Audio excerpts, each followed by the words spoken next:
Thank you all for being here today. What a grand and awe-inspiring presentation our guest speaker has for you today.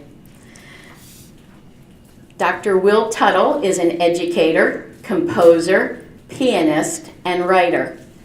He is author of the #1 Amazon bestseller, The World Peace Diet, which has been published in 16 languages. And it will be available for sale right in the back there after the presentation. As a peace activist and vegan for 37 years, Will is the recipient of the Courage of Conscience Award and the Empty Cages Award. He is also creator of the World Peace Diet training programs. Will has a PhD from UC Berkeley, focusing on educating, intuition, and altruism. He has taught college courses in philosophy, humanities, mythology, and comparative religion. Dr. Tuttle is a former Zen monk and Dharma master in the Korean Zen tradition and is co-founder of the Worldwide Prayer Circle for Animals. We are thrilled to have him and his spouse Madeline, a visionary artist, as you can see, from Switzerland, here with us today. Will is presenting Healing Our World, a deeper look at food. Like his book, The World Peace Diet, Will and Madeline are classics. Please join us in welcoming today's speaker, our friend, Dr. Will Tuttle.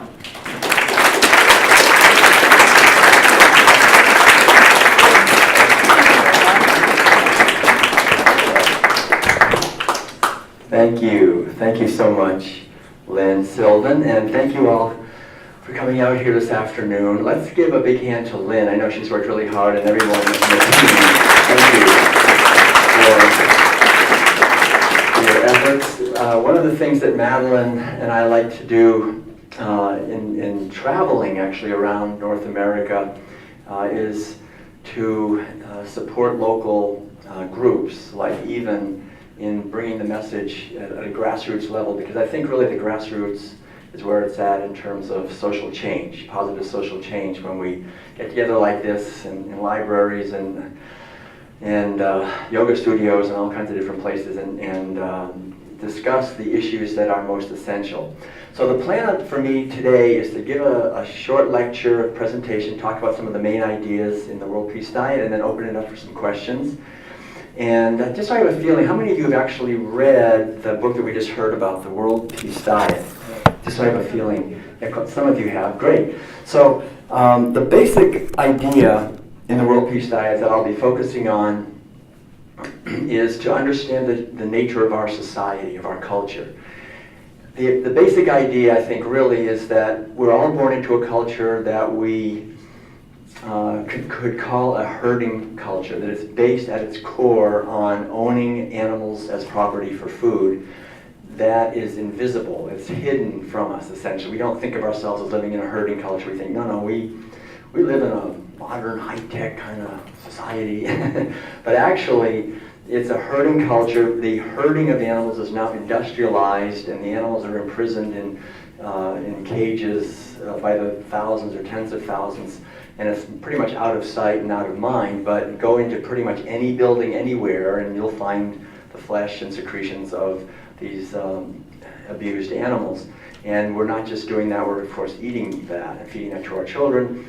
And so the basic idea is to understand what are the consequences of this and why it is so difficult for us to come to terms with this effectively, because the underlying idea, as Lynn mentioned, is healing our world. How can we heal ourselves, our society, our relationship with the planet, with ecosystems, with other animals, and really with hungry people, with workers?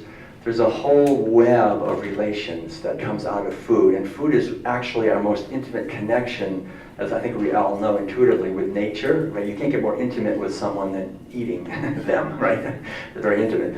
So it's a very intimate connection with nature and with our society.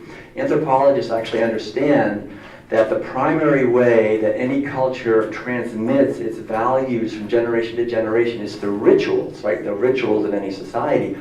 And the primary rituals in any society are the meals. When people get together and eat food, we're not just eating food, we're eating belief systems, we're eating attitudes, we're eating paradigms, the cultural patterns that basically tell us our relationships with each other, with nature, with animals, with the cosmos, the divine, whatever, all of that is in the meals. So what I've discovered actually over the last, I've been a vegan now for almost 40 years, and I, in a way I don't like the word, I love the word vegan, but I don't like it in the sense that sometimes it creates categories. And so basically for me it's just simply coming home to, I think, really what is our true nature, to just see beings as beings and not see them as food or as objects to be used. And so this practice, to me, is the practice of making an effort to become more conscious and mindful of cultural programming. And realize, because what I discovered, and I think we all know this intuitively, is when we leave here and we go out into the world and we see people going into supermarkets and restaurants and buying meat and dairy products and eggs, that there's really essentially one reason that people do that. And that one reason is that they're following orders. These are orders that were essentially injected into us very early on, from infancy, by people we trust very deeply, our own parents and teachers, neighbors and friends and relatives, the clergy, the doctors, the government officials, the ads on TV. There's a total, complete agreement essentially in our society that this is what we eat to get enough protein and get enough calcium and makes us real people and so forth, and that the animals were sort of given to us to do this. There's religious justification for it, there's medical justification, there's all these justifications and rationalizations why this is what we do, and we do not like to have this question. So the fact that you found your way into this room shows to me, anyway, that you're already adventurous spirits. You're still sitting here while I'm saying all this, and you're willing to question probably the deepest programming in our society is to essentially sort of pay no attention to the man behind the curtain, right? Pay no attention to what's going on behind the curtain, because what's going on behind the curtain is hard to look at in our society. So for me, just very briefly, I was born and raised in New England back in the 1950s, and I remember growing up in a family that ate the usual meals that everybody eats, lots of meat, dairy products, and eggs, and I didn't question it because I had no framework for questioning this. And I remember when I was about 7 years old, I just was getting a little curious, I guess, and I said to my mother, I asked her, the kind of food we're eating, is this what everybody eats? And she affirmed immediately, this is human food, this is what everybody eats. And she came back a couple of minutes later after I thanked her for her imparting her wisdom to me. And she said, well, actually, that's not completely true. There are vegetarians. And I never heard that big word before. I said, what's a vegetarian? And she said, don't worry about it. You're never going to meet one. And then she said, I'm a lot older than you are, and I never met one. And then she said, I don't know where they get their protein. And they just eat vegetables. And I thought, wow, strange people. I pictured people that are kind of dragging themselves around, please, does anyone have any spare protein I can have? I can't get protein. And so that was really, for me, that was pretty much the end of it. It was something that was not in common discourse or any discourse. And I go a little older, when I was in my early teens, I remember going away several summers to a summer camp nestled in the Green Mountains of Vermont, affiliated with this organic dairy, one of those beautiful little farms where nothing bad would ever happen.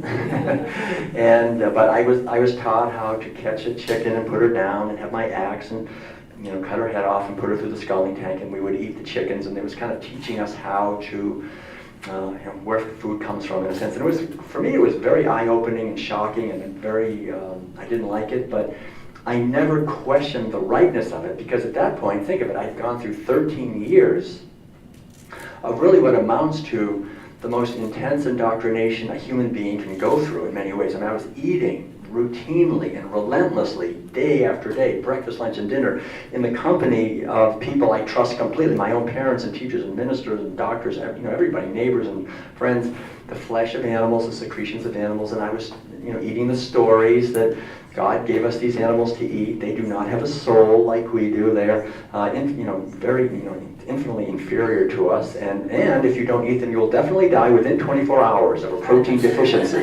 Guaranteed, you will die. So that was the story. So it was an unpleasant thing to do, but I thought, okay, we'll do that. But then I remember even gathering around a dairy cow. I won't go into it in detail because it's not very pleasant, but just gathering around a dairy cow, and this cow, as most dairy cows was not very old when it was time for her to be killed. She was only about 5 years old. But dairy on any operation, organic or not, when cows get to be about 5 years old, or goats, any of these animals, they are killed, even though they would live 20, 25, 30 years naturally.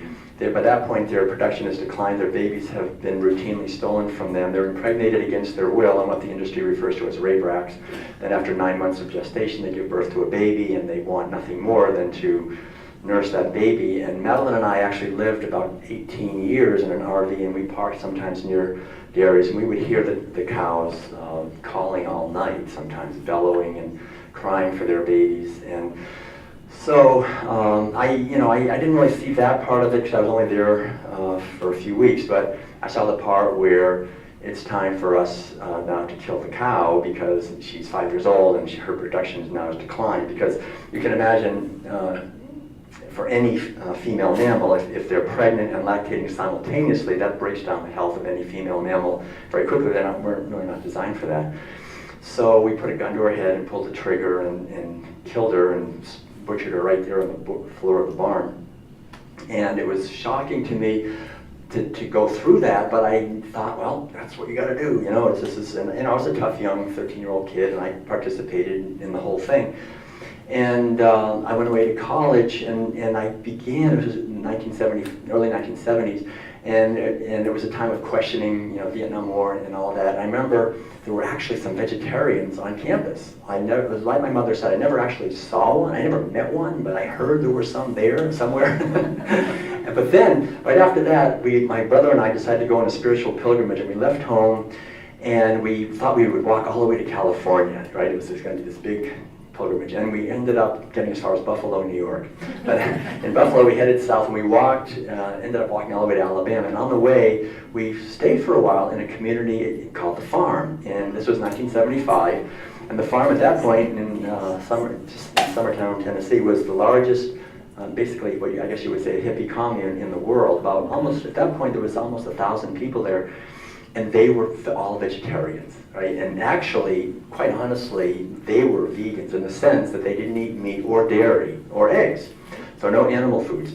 And so I saw these people. They had about 200 children who were basically vegan from birth. They were all thriving, and no one was dragging themselves around saying, I need some protein, help. They were doing actually great. And I remember talking to them about it and saying, why are you guys vegetarians? Because in our spiritual pilgrimage, I was more and more feeling uncomfortable with killing animals and eating animal foods. It was just coming to me. I remember fishing, catching some fish, and then I had to kill the fish, and I was like, here I am meditating and praying for world peace, and then I'm beating and killing, and I didn't like it, but I thought I had to do it to be healthy. So they explained to me, basically, that most of the food that we're growing on this earth, we're feeding to animals. And that's causing food shortages, that people are going hungry because the wealthier, the more industrialized nations are taking most of the grain. And these food shortages are the driving force behind war and conflict, and they were really committed to creating more peace in the world, so they were eating lower on the food chain so there would be enough food for everyone to eat. And I remember thinking deeply about that and thinking, gosh, that's very noble, and I wish I knew about that earlier. And I said, okay, what's the other reason? Because I remember the guy I was talking to said there's 2 reasons. The other reason he said is, do you know what the animals go through for food? And I said, I don't want to hear about it. Don't tell me. But he said just a few things and mentioned some of the routine mutilations that are performed on animals, deep beaking and tail docking and castrating and all of this. And it was enough for me to visualize, I think in a way for the first time in my life, this massive, horrific hell realm that we force literally millions and millions of animals into. It was kind of like I said earlier, on The Wizard of Oz when Toto pulls the curtain back, and I saw this. And it was very disturbing to me to realize that my culture, you know, like behind the nightly news, we talk about everything that's happening in the news, but they never talk about that, right? What's really the real thing, that this is the biggest thing we're doing, really. I mean, this is the largest activity human beings are engaged in terms of land and everything. It's water, petroleum, it's the biggest thing we're doing, and yet we just ignore it very assiduously. So, but for me, I got a glimpse of it. I just let myself open up to it, and I think it was because of this community, because every day for breakfast, lunch, and dinner, I was sitting with these people at in these big tables, eating vegetables, and the very first things. I mean, we you know, back then everybody thought if you didn't eat a lot of soybeans, you'd probably die, right? So we were eating lots of soybeans. You'd cook them for 12 hours. I remember. Pressure cooker was great because you can cook them for an hour. We cooked everything on wood, so it was nice to have a pressure cooker. But I remember we made the very first first soy ice cream that had ever been made, and it was really terrible. But you know, we thought, well, it's pretty good. You know, it's vegetarian. We said it's vegetarian, and it was, you know, you take some soybeans and you cook them and you squeeze them and you get this milk, and you take the milk and then you put some thickener and some sugar and you freeze it and you eat it and you go, wow, we got, you know, vegetarian ice cream. But it's great to see how far we've come, you know, since then in terms of the deliciousness of vegan ice cream. But when I was there, you know, that really was the turning point for me. I mean, since that day, I was talking to that guy in 1975, I have never eaten meat in my life, right? So that's 42 years ago. And a few years later, I was in California at that point, in San Francisco Bay Area, and I just learned more about dairy and egg production, and so I became a vegan in 1980. And a few years later, I went to Korea. I had been living in meditation centers, so I shaved my head and became a Zen monk. And for the second time in my life, I was in a community that ate a completely, you know, was what we would call a vegan community. And they were practicing this for about 800 years, right? This is since the 1200s. And I realized I just got back from China, our second time in China. We're going twice a year now to China. And I was able just, you know, last month to visit monasteries in China where they've been practicing veganism since like the year 600 or something. I'm going way back. No meat, no dairy, no eggs, no wool, no silk, no leather. You know, this whole way of living based on an ancient wisdom teaching that if we're really serious about personal growth, about being conscious, being mindful, being awake and aware, and also contributing to creating a world of harmony, then the foundation of that is respect and kindness for other living beings who are sentient. It's nothing to do with like humans and animals, it's all sentient beings. In other words, if a being is capable of suffering, then you don't hurt them, right? I mean, all of us, I think, how many of you have a companion animal of some kind, like a dog or a cat? Some of you, so you know what I'm talking about, right? This is not just a little sack of cement you can kick around or you know, kill. There's someone in there looking out of those eyes, and she has interests, right? And her interests are that she's not abused physically or psychologically. You don't lock her in a closet and make her live in her own excrement, right? That's what we do these things to literally billions of beings who are just as sentient as our dogs and cats and our children, and we are, essentially. They are the subjects of their lives, and I mean, I love these paintings by Madeline behind me because I think we can look into the eyes of these beings, and it's been so great. We've been able to visit animal sanctuaries all over the United States, in Africa, in Australia, New Zealand, in the Middle East, and, you know, in everywhere, China, Korea. And there are places where people save a few of the animals and take care of them.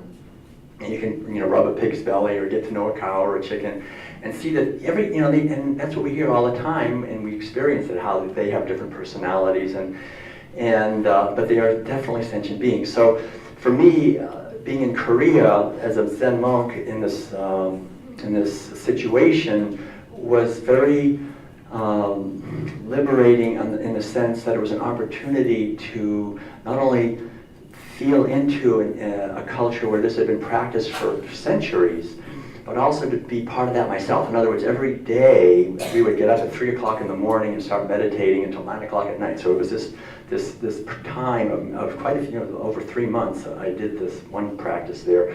I remember, so it was a practice of introspection, essentially, of just looking within. And one of the things that I really emphasize, I think, to everyone, if possible, is the importance of understanding ourselves. You know, there's this old saying over the temple at Delphi, Gnathi Sutan. It means know thyself. That idea that unless we examine ourselves or make an effort to understand ourselves, it's difficult to really live a life of authenticity and meaning, because as soon as I'm born, my mind starts to get programmed, right? I mean, and there's nothing necessarily bad or wrong about this. Wherever we're born in any society, we become products of that culture, right?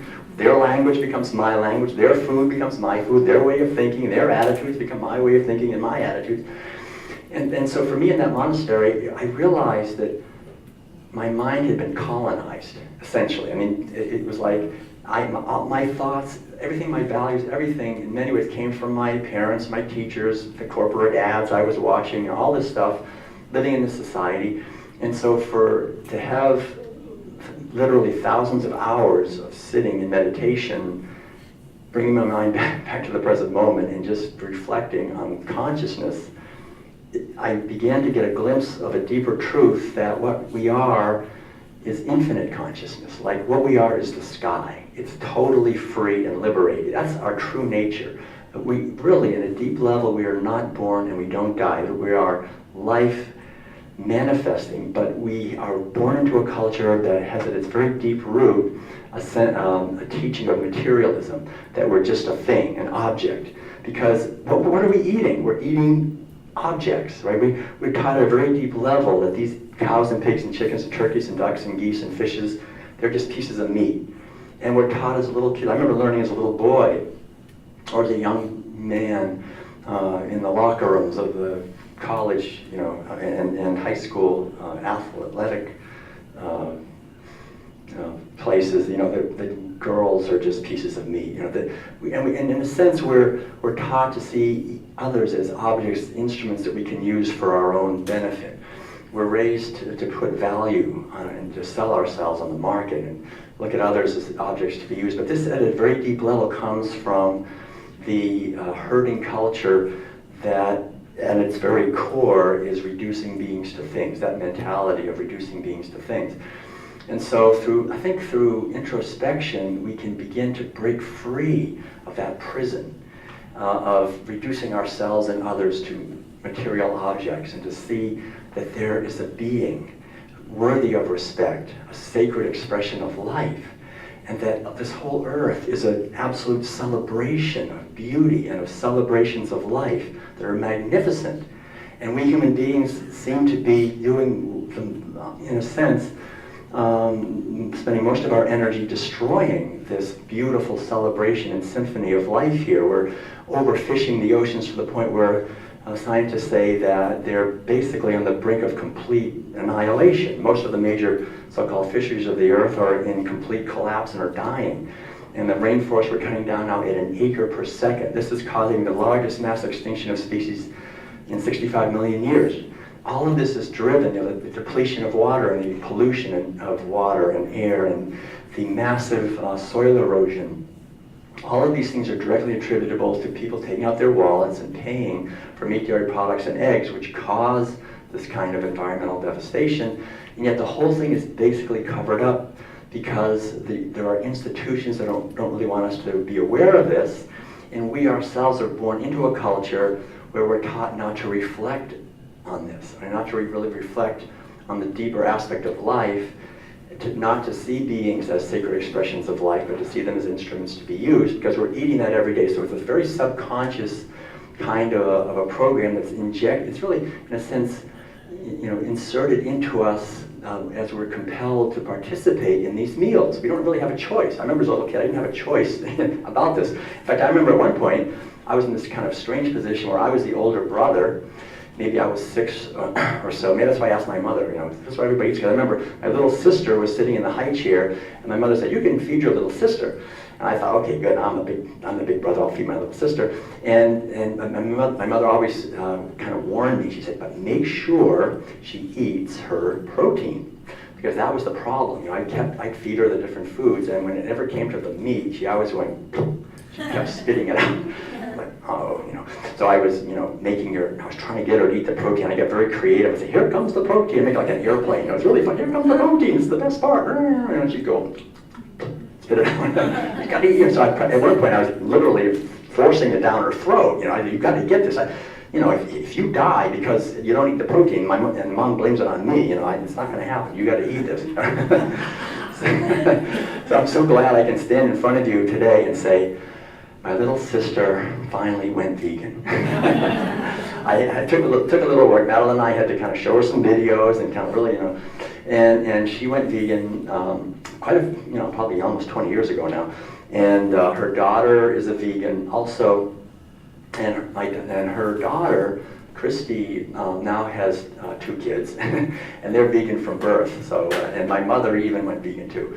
So we have 4 generations of vegans, and again, it doesn't always work that way, but for us, I feel very fortunate. Madeline's mother recently passed away in her 98th year, and she had been a vegan for the last 15 years. My mother is the only one actually in her retirement community in Florida who at 89 years old is taking no medications of any kind and is still, running around in very good health, So, but none of the people, even though she's treating everybody to vegan food whenever they come over, they don't seem to make the connection. But anyway, the point I'm making is that for me, when I was in Korea, this effort, I think it's a very important effort to make an effort to understand the programming that we've all endured. And it's really, I think, a form of wounding.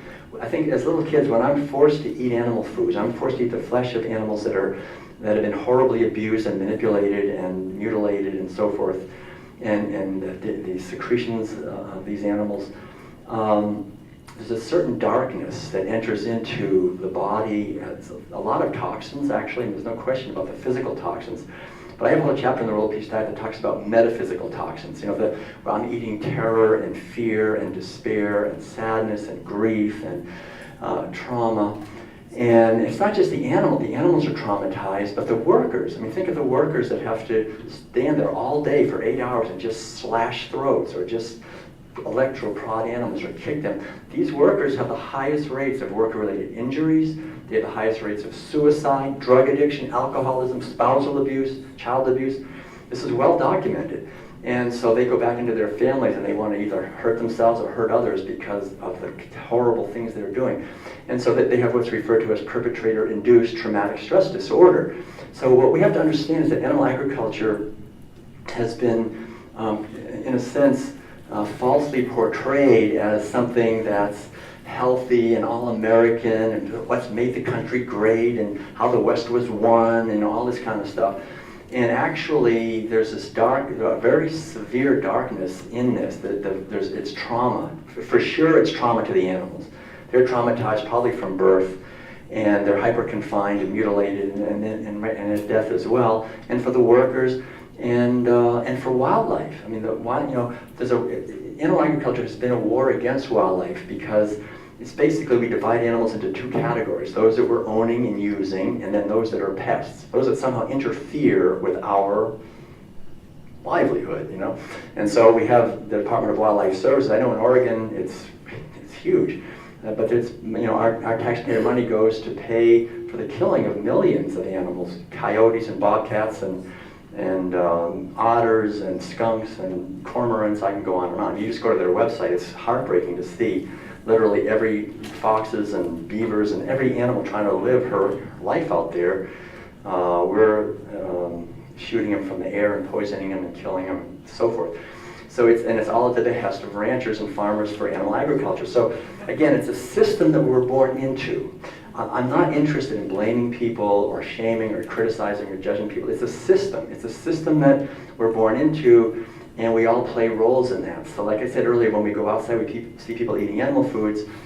Anyone doing that is following orders that were injected into them at a very early age by forces that are literally impossible to resist. Our own parents, it's come down through the generations. And so the fact that we can, right now, together create a community like we have here for a couple of hours, a community thanks to Even and Lynn and the work, a community where we can question the programming that we've all endured, the wounding that we've all endured, the wounding that's still going on, that's causing not only devastation to the earth and to animals and to wildlife and to slaughterhouse workers, to hungry people who are starving because we're feeding the food to animals, all people, they go hungry, the war caused by food shortages, that cause refugees, the orphans, all of this is all part of animal agriculture. It comes out of the well of animal agriculture.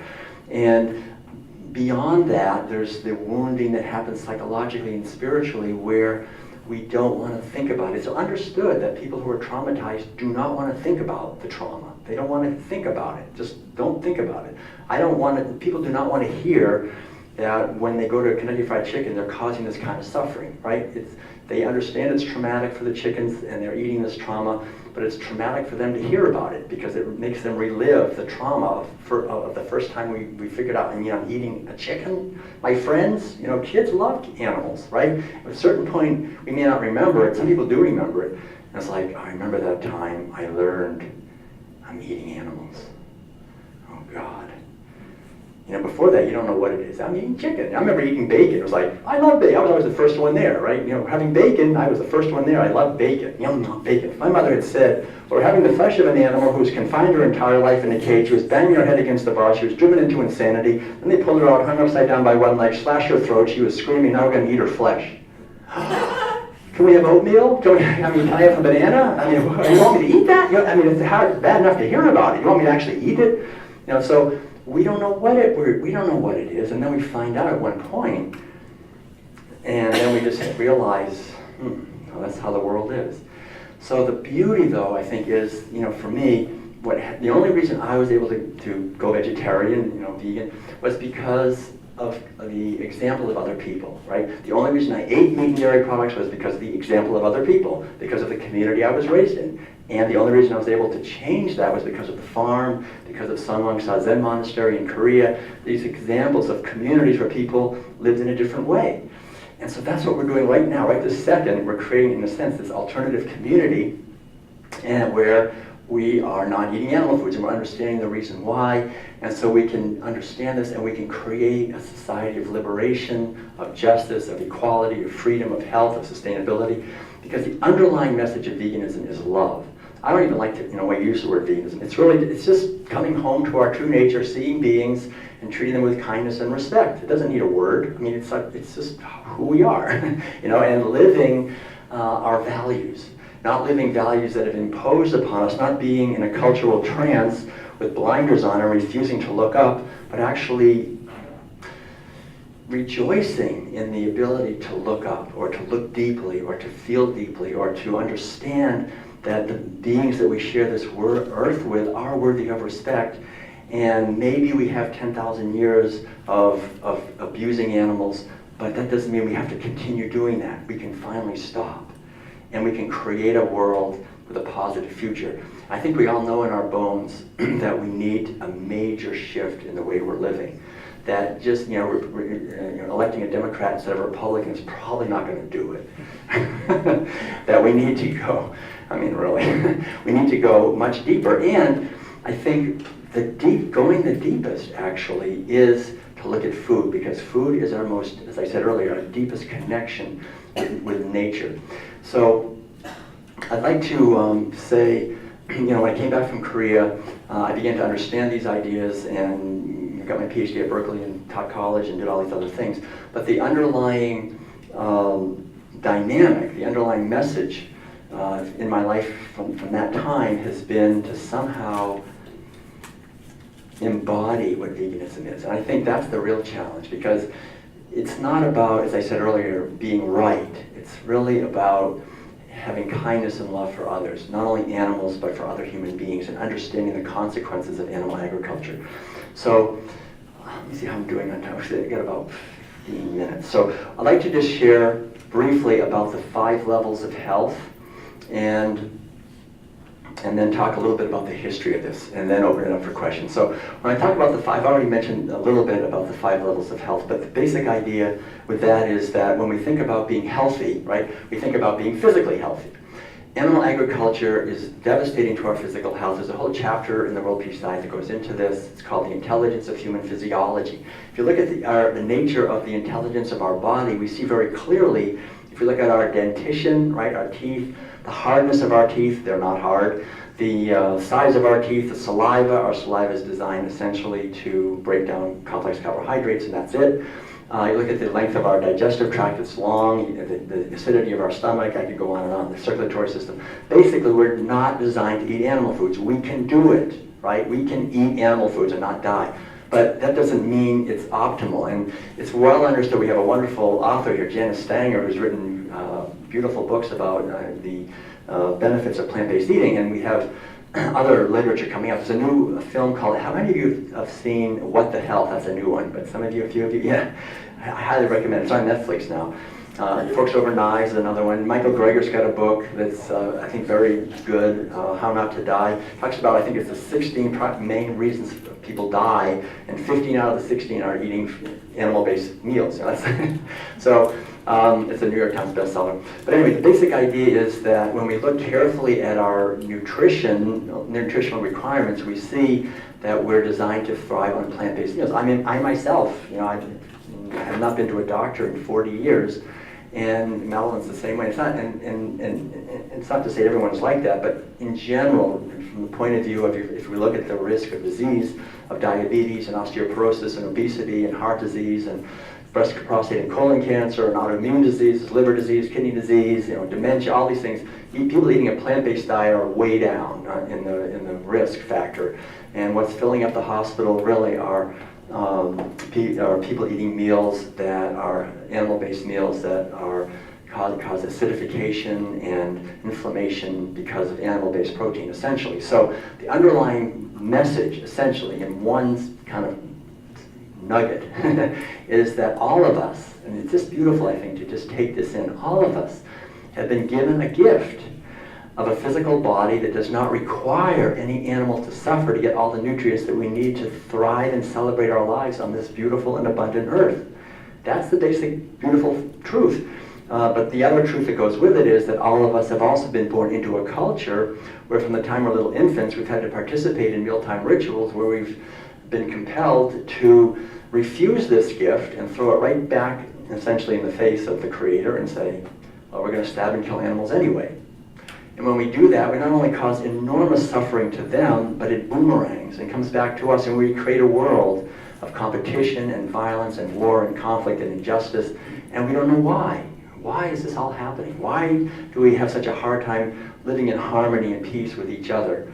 It is on our plates. If we want to eat meat, dairy products, and eggs, we will have these problems. There's no way around it. It's unavoidable.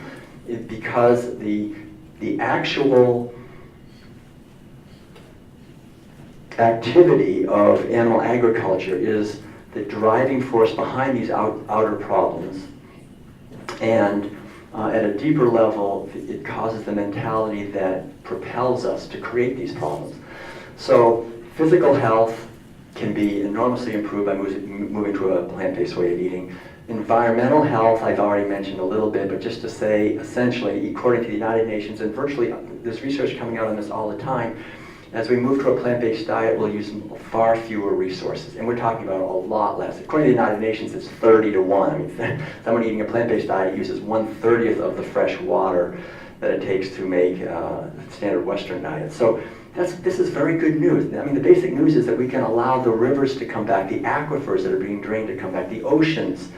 You know, we can heal our world if we can feed everyone. Right now, we're growing enough food to feed 9 to 10, some say 11, somewhere in there, billion people. We have 7.5 billion people, so we're growing more than enough food to feed everyone, and yet we have roughly 1 billion people starving, going hungry, because most of that food is being fed to animals, and then the people in industrialized nations and wealthier people are eating huge amounts of grain and legumes in the form of meat, dairy products, and eggs, and it's causing the food shortages. So essentially, the deforestation, the ocean destruction, the climate destabilization, these are driven by animal agriculture, and these are the 5 levels of health: the physical health, environmental health, and cultural health are the outer dimensions of the 5 levels of health. All of these are harmed severely by animal agriculture. War and conflict come out of this. Environmental devastation causes more injustice, causes more devastation. Our physical health, we can never be really healthy if the air is polluted and the climate is destabilized. And you understand all this, right? These things are not discussed in the mass media very much. I understand the reason why very well, because my father owned a chain of newspapers. I was raised in the media business, in the mass media business, and I understood growing up as a little kid, just listening to him talking to my mother around the dinner table, that you do not run news articles that the advertisers don't like. You don't do that. You run articles that the advertisers like. If you don't advertise with someone else, you go out of business. This is capitalism. This is about money.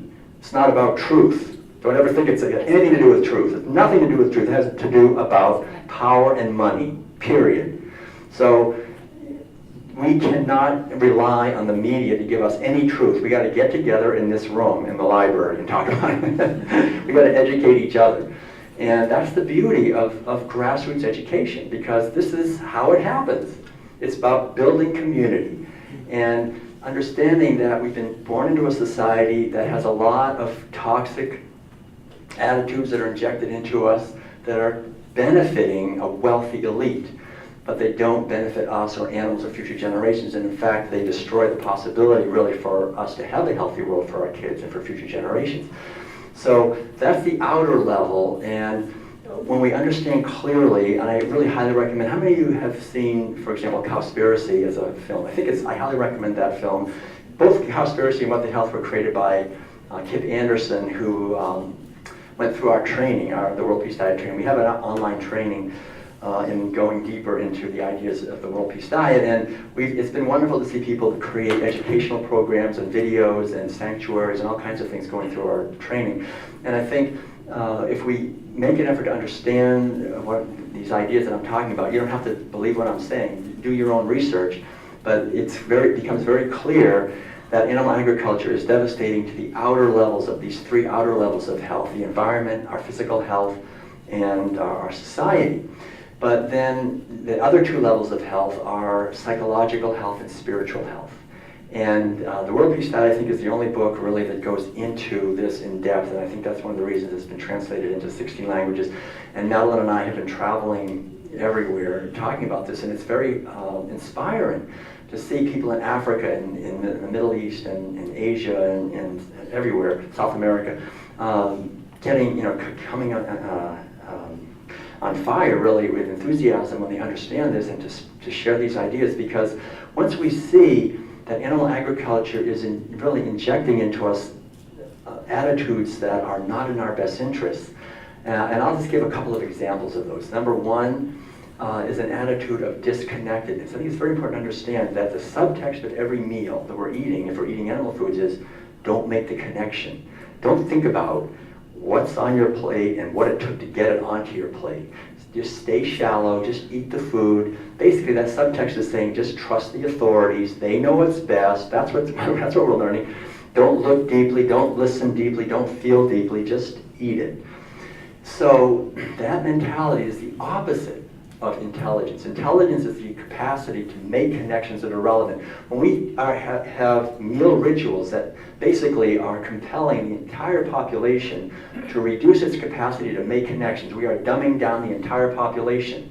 That's what's happening with animal-based foods. It reduces our ability to make connections, and it explains a lot, I think, why we allow most of our money and resources to go, instead of to protecting the earth and creating context of peace and healing and health and housing and all that, to make war and to destroy environments. We would never tolerate that if our intelligence was actively working, right? But animal agriculture shuts down our intelligence and also our natural empathy, our natural sensitivity, our natural sense of caring. How can we care about cows, pigs, and chickens, fishes, and ecosystems and hungry people if we're eating animal foods? We can't. We have to just basically not care. We learn to not care.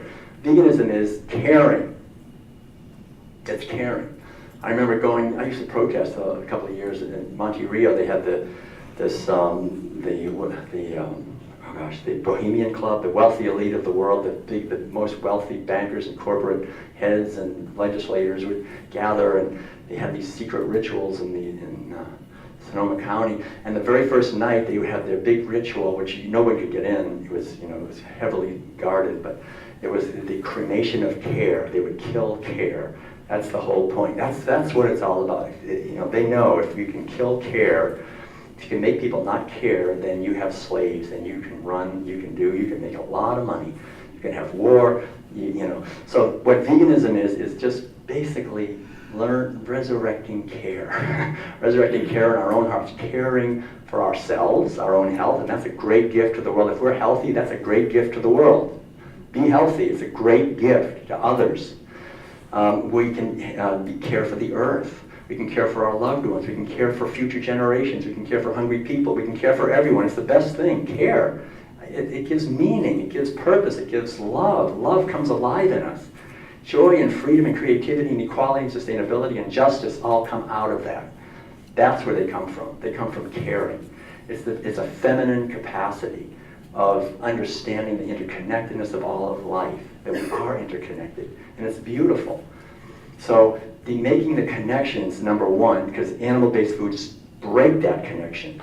And then number two, the mentality of commodification of life. Every meal is teaching us when we're eating animal foods, eating bacon or eating cheese, whatever it is, to see, we learn not to see a being. When we see a being, we see a thing, a commodity, buy and sell by the pound. Can you imagine buying worth is how much you weigh, that's how much you're worth?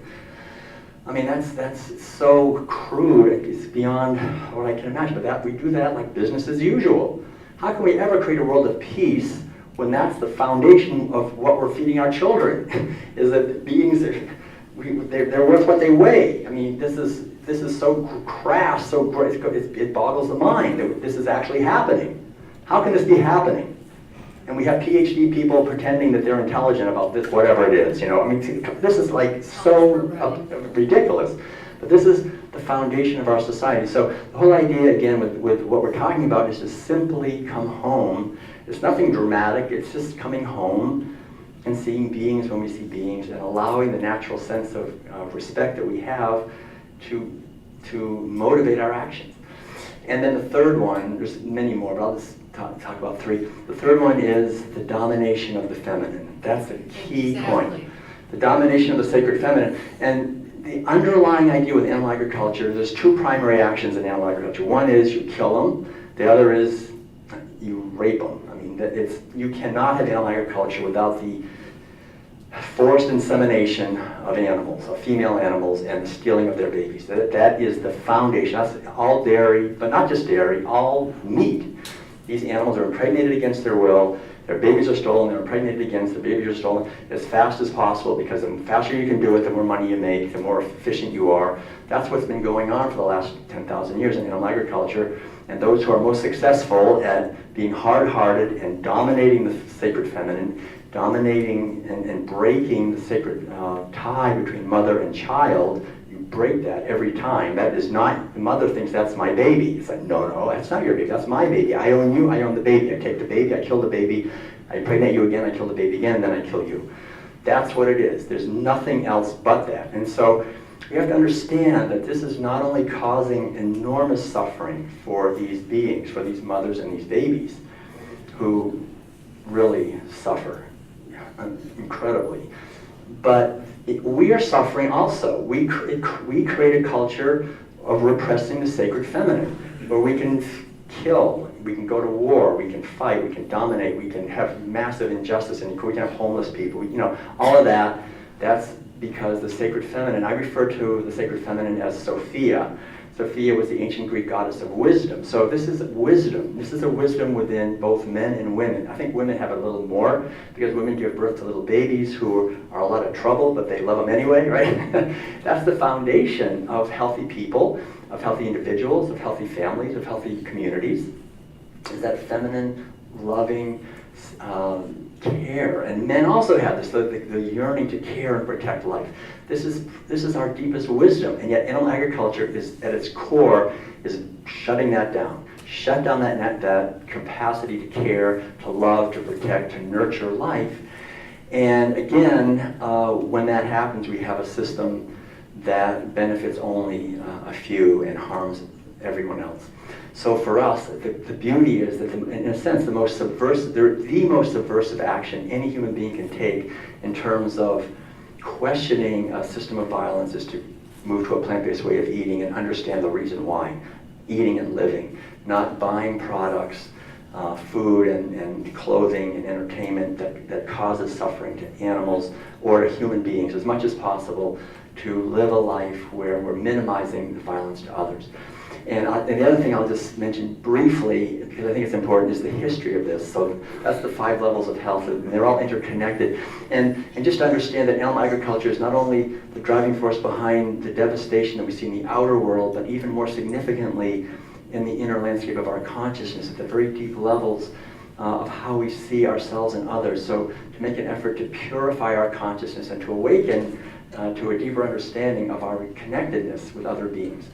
And to connect with our intuition, our inner wisdom, to guide us rather than outside authorities. And then the other aspect is just the history of this. Very briefly, I think it's important. I have a whole chapter that kind of goes into it in a lot more detail, but once we understand this, I think it's very empowering, and that is that about 10,000 years ago in what is today Iraq, people for the first time started herding animals, owning them as property for food. It was wild sheep, and then wild goats, and about maybe 2,000 years later, wild cows. And this was the last revolution in the society that we're in today that we ever experienced, because it changed us at a fundamental level where animals did about 5 things. Number 1, animals were no longer respected. They became objects that were used. Other animals became pests, no longer respected either. It also drove and created for the very first time on this planet a wealthy elite class. And this wealthy elite class became eventually, like I used to teach college courses in the Epic of Gilgamesh, the Iliad, the Odyssey, the ancient Old Testament writings, the ancient Greek tragedies. Now these are the oldest writings. They only go back to maybe 3,000 years ago, but by that time it was well established. And so this wealthy elite class was called the kings. Remember the kings that you read about in the Old Testament? What were they? They were herders, they were ranchers, they owned the most livestock. That's why they were the richest. And because animals were wealth, and so they were dominating, these few men were dominating the society economically and governmentally and militarily, and they invented 2 more institutions. Right? So we had the first time we had the rising. If you want to have animal agriculture, you're going to have a wealthy elite class dominating everything. Then you're going to have 2 other institutions that came about at the same, right after that. Number 1 was war. There had never been war on planet Earth until animal agriculture. The very first word for war that we know of, going way back to the ancient Sanskrit, is gavya. Gavya is the first word for more. It literally means the desire for more cows. Because when these kings, when they see another king, he had a lot of cows and sheep and goats, it was like, I want to get those and double my wealth. They're not going to give up without a fight. So for the first time on this planet, we have these large armies clashing and horrific violence. You can't imagine, you don't want to read about it. Terrible, like today, I mean, it's horrible. And then, the next thing that came out of that also, besides the war, the second institution that came right out of that was slavery. There had never been slavery before, but it is a small step from owning cows and sheep and goats as property and using them to owning whoever lost the war became slaves, owning them and doing the same thing to them, castrating them, using them, impregnating them against their will because you can get more slaves. Slaves are also worth money.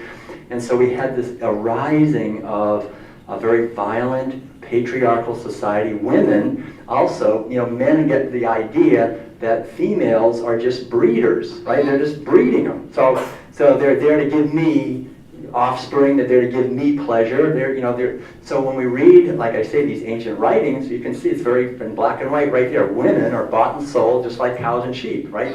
They're chattel property. Because animal agriculture, that's what it does to us mentally. It creates that kind of a structure. And then, of course, for boys, they're taught from the time of little infants to be hard and tough and disconnected, capable of violence towards other other rival herders, against animals, against women. There's no more devastating force on planet Earth than hard, tough, disconnected men. We have no hope. We have hard, tough, disconnected men running things. You know, but these are wounded. This is all woundedness. So animal agriculture created that. It was a long, slow revolution. It took thousands of years, but it spread from that Eastern Mediterranean region into Central Asia, to the Northern Mediterranean, to Europe. You know, if it came over here, it's actually been spreading. It's still spreading through Monsanto, through Cargill, through Kentucky Fried Chicken, Burger King, McDonald's, through the IMF, the World Bank, through the US aid projects, and all this stuff. It's still spreading the same thing, and we're born into it. I call the whole thing the military, industrial, meat, medical, pharmaceutical, media, banking complex, right? We have this complex, and it works very well to take most of the wealth and put it in the hands of a tiny, tiny, less than 1% of the population, while the rest gets devastated. And so for us to understand this and realize that if we are enslaving animals, we are being exploited ourselves. We are being exploited. That we're, you know, cows are eating huge amounts of meat, right? They're eating fish. You know, fish meal is fed to cows, pigs, and chickens to fatten them up, make them give them more meat. Milk. You think that they would naturally eat fish? Cows? Have you seen cows trying to catch fish? Anybody? No, they're not. But you know, if you do it enough generations, I'm sure the mother cow says, "Oh yeah, we're supposed to eat fish. You know, we've been doing it forever." You know. I mean, so it's the same with us. We're eating foods we're not designed to, and we're being exploited. And so to just understand that if we connect with our inner wisdom and connect with this sense of harmony that I think is endemic in us, and compassion and kindness and sensitivity and sense of yearning for freedom and creativity, that we'll automatically move to a way of living that reflects these values. And I think I call it the resurrection of Sophia, the resurrection of the sacred feminine dimension in our consciousness and in our society. And I think it is happening today. You know, I'm very confident. I know we're facing enormous challenges. I mean, enormous challenges. We're in critical times. And I want to congratulate all of you, because I know if you're here in this room and you're hearing this message and you understand the urgency of the situation, that it's very important for us to question the narrative in our society, to question what the mainstream media is telling us, to question the programming from corporations, and really to question in many ways our own thoughts and feelings, and to discover within ourselves the natural health and freedom that are our true nature. So that's the main message in a nutshell. There's a lot more to it. The World Peace Diet actually is an audiobook. It's 13 and a half hours long. Don't worry, I'm not going that long, but I could. So I'll stop here, and bless you all. Thank you so much for coming, and much love to you. Thanks for listening. Thank you.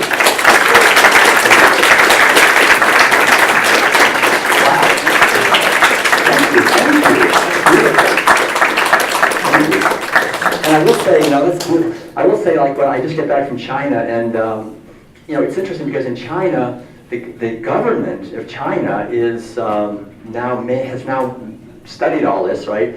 And they've mandated that the Chinese people cut their meat consumption by half over the next 10 years, reduce it by half. And I remember, isn't that great? And I remember when I was speaking to the Chinese people, I would tell them how, you know, it's really great in your country. Your scientists are in agreement that it's better to eat less meat. It's better for the environment. It's better for your health. Better for the water. We have a big problem with water. And also the ancient spiritual traditions of China, also Taoism, Buddhism, Confucianism, they're all emphasizing the importance of eating a plant-based diet. And now your government, even the government has come on board and say, yeah, everybody should move to a plant-based diet.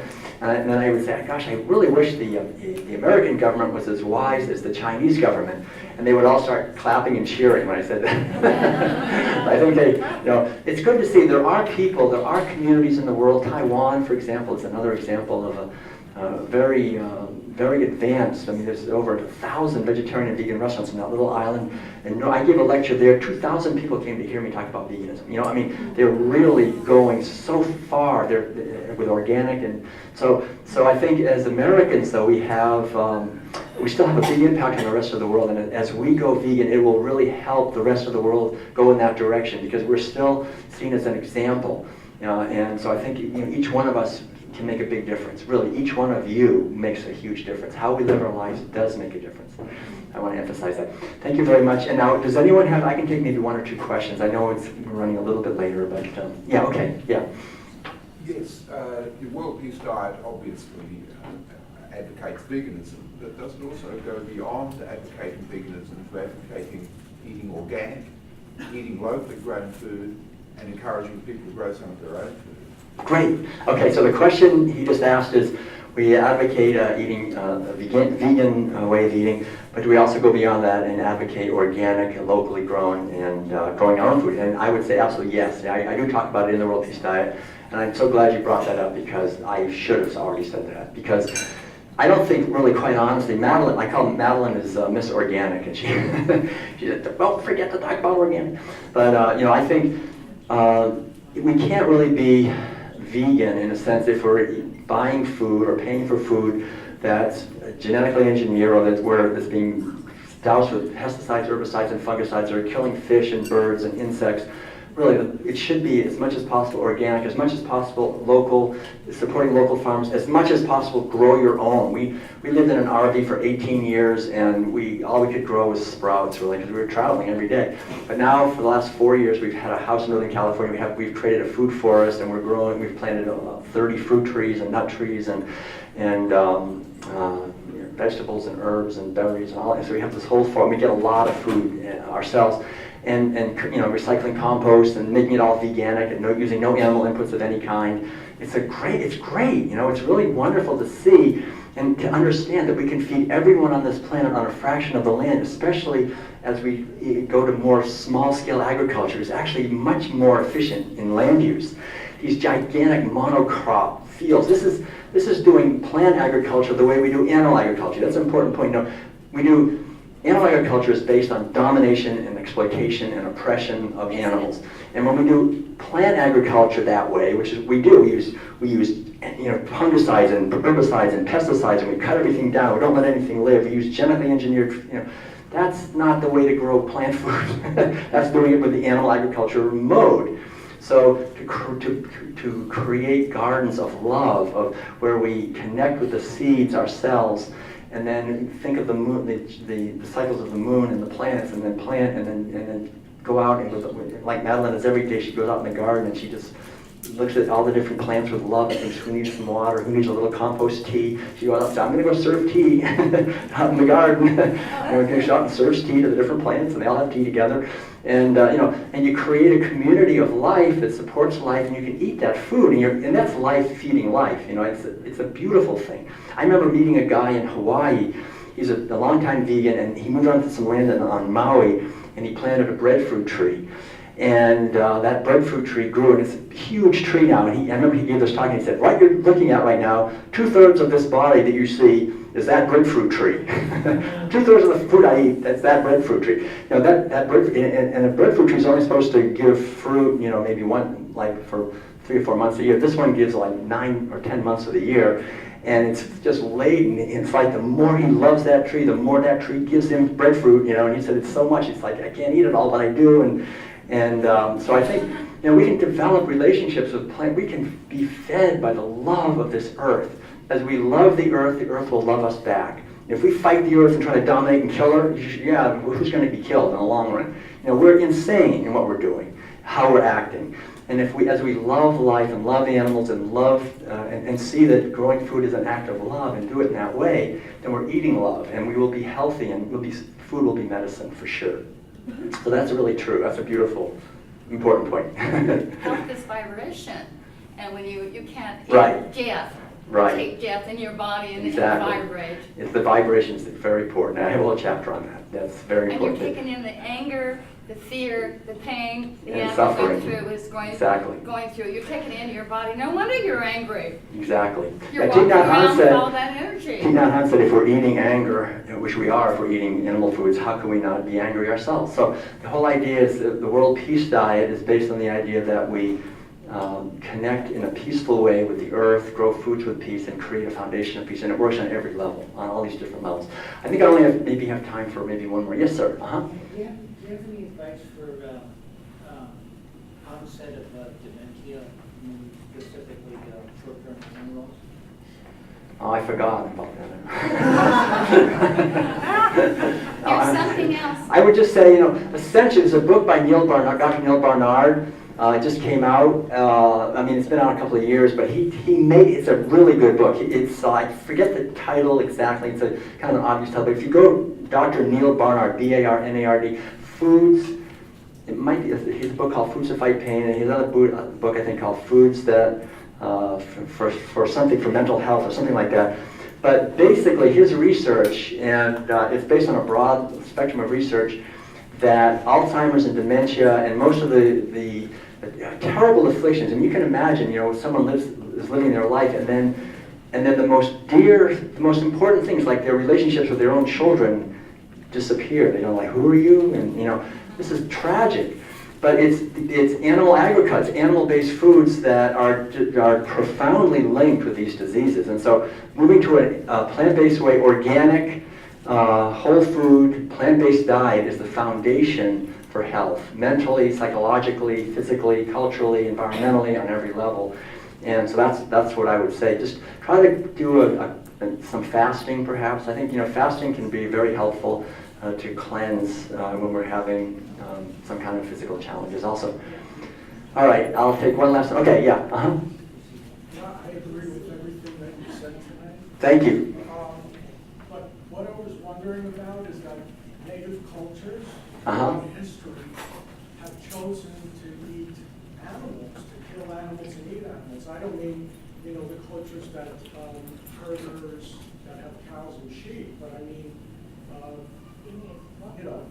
tribal people that go out and kill animals and eat them, and they seem to have chosen to do that, even though we regard them as having, being in tune with nature. We always look at them as being in tune with nature. We should be more like them as far as that. And I was just wondering if you had any thoughts about that. Yeah, I've written about that quite a bit. There's some about that in the World Peace Diet too. And I think it's very important to respect native cultures. And I don't criticize them in any way. I think, but to also understand who we are today and where we're at in our life today. And essentially, for example, there's a lot of misinformation. I think we were not too long ago in Virginia at a state park called Bridges, Natural Bridge State Park, and there was a Native American museum, kind of an outdoor museum there, where they had the way that people lived, the type of housing they had, the type of food they made, and so forth. And I remember, and this is in the mountains of Virginia, so it's pretty much a four-season area. And I remember talking to the woman who was a docent there, and she was actually, she was an Indian. She was an American Indian herself. And I said, so the kind of food, and they had some corn growing, and I said, what percentage of the food of these, I can't remember the name of the tribe, but whatever it was, what percentage of the food they ate that they grow in the garden as corn? And she said it was only about 1 or 2% was corn. And then I said, oh, that's interesting. And then what percentage of the food they ate was meat and fish? And she said that was about 1 to 2%. And I said, really? So 1 to 2% was corn, 1 to 2% was fish. So what was like 97%? What were they eating? And she said they were gatherers. They went out, they would live in an area for about 4 or 5 years, and they would gather acorns, they would gather roots and nuts and leaves, and that's what they ate. That is what they ate. Primarily, and then they would move to another area for 4 or 5 years, and then they move another, and then maybe at the end of the generation, they'd come back to the same area again. By that, it regained. He said, that's how we live. We live basically on plant-based foods. And I've talked to like a woman who's a Cherokee. In fact, she has a chapter in this book where she talks about the Cherokee Indians eating a virtually completely plant-based diet. That they didn't learn a lot. They didn't eat. They were not big meat eaters primarily. They were primarily eating animal plant-based meals. And there's also, I think we have to realize, for example, I used to teach college courses in mythology, world mythology, and all the stories of all the cultures in the world, really, I mean, overwhelming majority, talk about a time, an ancient time, when there was a golden age, or when there was a garden, when we lived in harmony with animals, when animals and humans could communicate together. And I think we have maybe a memory of a time where we lived more in harmony. And I also remember Joseph Campbell, the great mythologist, when he was asked by Bill Moyers in that series, He's talking all about mythology in the world and why do human beings create myths? And I remember Bill Moyer said, so Joseph, why do people create myths? Why does every society have these stories, these mythic stories that explain the relationships between humans and animals and the gods and all these things? Why do we create these stories? And Joseph Campbell said, quite honestly, the primary reason why human beings create myths is to somehow rationalize killing animals for food.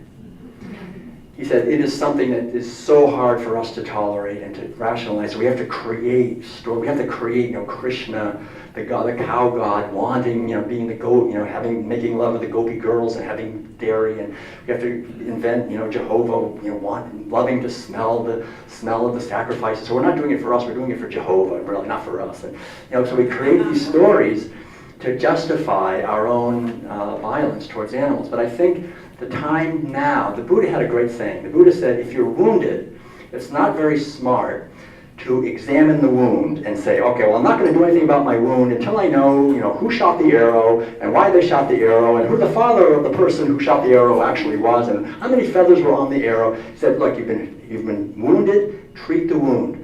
And so that's what I feel today. We can see very clearly, whatever people did in the past, we don't even know what people did in the past. We don't even know what happened on 9/11, right? We don't know what happened in the past. Right. We have all these theories, right? But the basic, we can see very clearly that we're wounded, we're destroying ecosystems, our destruction of animals is hard for us, it's bad for our health, bad for the environment. We can all move to a plant-based way of living, we can thrive and be healthy, we can create ways of growing food that are in harmony, we can feed everyone, we can move forward, there's a beckoning doorway that we can go through where we live in harmony with this earth. Why do we try to find ways to avoid that, right? I mean, if we can see that we can create a world of harmony, and whatever other people have done, we can be aware of it, but the main thing is for us to understand that we have within us right now the wisdom to create the foundation of a society where peace and justice and freedom and equality are actually possible, and each one of us, I think all of us, each one of us can contribute to that happening. And I think for each one of us to find what our gifts are, if it's in writing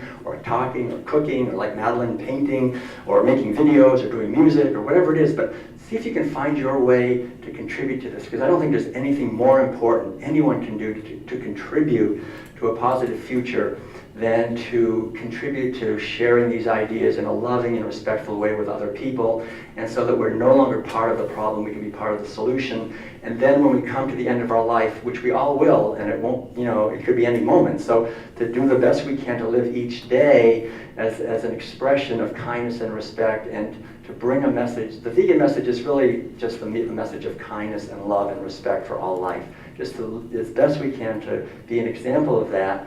And I think if we do that, we will have lived a life well lived for this incarnation. And what more can we do? We don't know what's going to happen, but we can do the best we can to help make a more loving and kind and sustainable world. And I want to again thank all of you from the deepest part within me, because I know how difficult it is in our society to actually live this way. But in future generations are depending, and our own, I think our own futures are depending as well. So again, much love to you all. Thank you so much.